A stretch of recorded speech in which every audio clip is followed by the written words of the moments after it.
Good morning. I just want to do a quick little video to give you a heads up on something you might want to keep an eye out in the next couple weeks about. Sorry about the lighting. It's not great. Sun's just coming up. I'm doing this on my phone in my truck, getting ready to go to work in a little bit.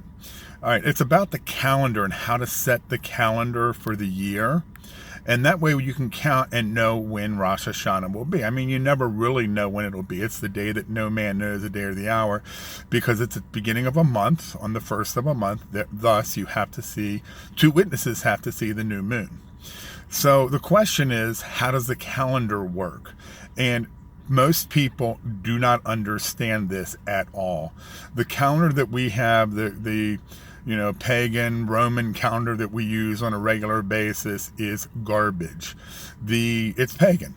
The Jewish calendar is skewed. They standardized it. All right, so it's real simple. There are actually two calendars.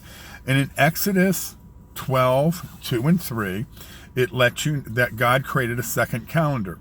And he talked about Passover, keeping Passover, but he said this will be the head of months, not the beginning of the year, but the head of months. That's when you get the first month. Okay. But in Deuteronomy 16:1, it names that month as Abib, A-B-I-B. When you look up the definition of that word, it doesn't make sense really, because it says I don't have it exactly in front of me, but it's like new or fresh green ears of barley. Barley? What's barley got to do with it? Well, real simple. When the barley is almost ripe, that's when you start the month. If the barley's not ready, then you don't start the month. You wait another month. Okay? So what's done is they go out to examine the barley just before the new moon, when the month of Abib would be starting. Well, today that month is called Nisan. Right now we are in the month of Adar. And then Nisan would start at the next new moon if the barley is almost ripe.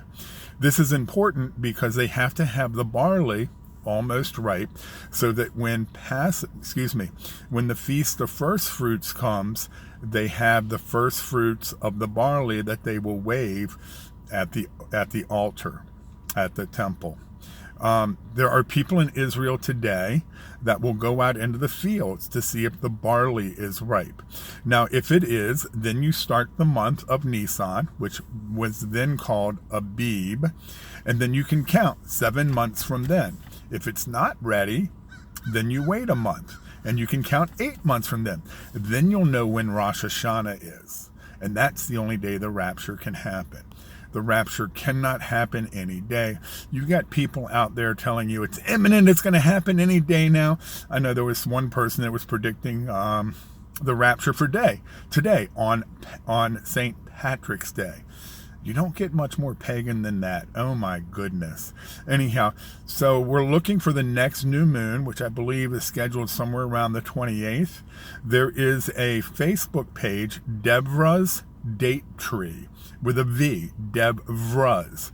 Now, they're really good about spotting the new moon and about doing the checking the barley to see if the barley is aviv. That's the term, that the barley is aviv. Anyhow, I'll update this later when I know more about what's going on, whether or not the barley was ready, and whether or not we're starting the first month of the year, where then all the other months of the year can be set. God bless you. Have a great day.